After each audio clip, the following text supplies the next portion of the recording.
and voting for politicians that are basically all liars and will tell the public things that the public wants to hear. They don't want to hear unpresent news.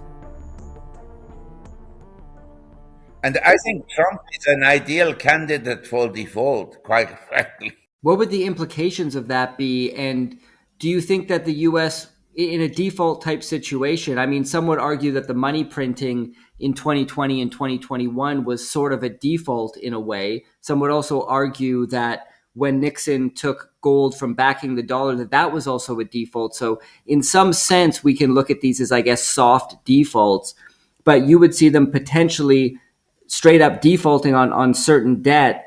Would that be across the board? Would that be perhaps debt to foreign nations that perhaps foreign nations that are unfriendly to them, like China? Do you think they'd start with something like that?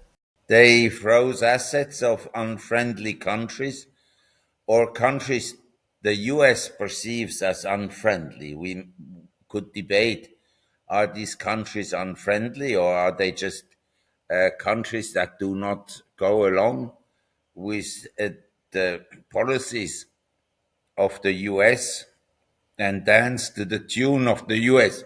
But my sense is a default. I mean, the Nixon devaluation in 71, yes, to some extent it was a default in the sense that the US previously had been able and willing to supply gold at $35 an ounce. In other words, you could essentially go to the US, turn in your dollars, and get $35 an ounce. But after that, no more. And the default in 2020, we have to define what is a default. Money printing is a different thing than a default, because with money printing, you do not default. That's why it's so popular. Default, you touched on an important subject. The default, how do we do it? Do we default across the board and hurt the pension fund industry in the US? And a lot of pension funds are government pension funds. And then we have to go to the pensioners and tell them, look, terribly sorry, we have less money and we can't pay your pensions. We have to cut them by 30%. Defaulting on the debt of, a country is very messy, is extremely messy, also legally. But to print money throughout history, every country has done it. There's no exception, because it's so easy. It creates inflation, that is sure. But this is the idea. Inflation is a tax that people pay, but they don't realize that they're paying this tax. They think the price of groceries or homes or whatever, or insurance premium has gone up because of evil Putin or the mullahs in Iran or evil Xi Jinping in China or whatever. They never considered that themselves made a mistake by overspending and voting for politicians that are basically all liars and will tell the public things that the public wants to hear. They don't want to hear unpresent news. And I think Trump is an ideal candidate for default, quite frankly. Interesting. And speaking of lies and deception, while we're on the subject to Trump, it appears to me that the MAGA base is starting to realize they haven't gotten what they voted for. I think this started with the completely unprovoked bombing of Iran. Now, some people in the comments will say, what do you mean unprovoked? They were about to build a nuclear weapon. Well, that story's been going on. Benjamin Netanyahu was talking about that in the 90s. Iran's about to build a nuclear weapon. So I don't put a ton of credence into that. But nonetheless, this continued. I think the real big blow to the Trump administration has been that not only the total denial that the Epstein list exists, essentially saying Epstein trafficked hundreds or thousands of victims to himself with the help of Ghislaine Maxwell, who's in jail. But now Donald Trump going on a rant on Truth Social and saying, well, the Epstein list does exist, but it was made up by the crooked Democrats, Obama and Hillary and those guys. They're just trying to attack me. So they created the list, which is absolutely ridiculous. How do you see this all ending with this current administration and all the controversy that they're now mired in?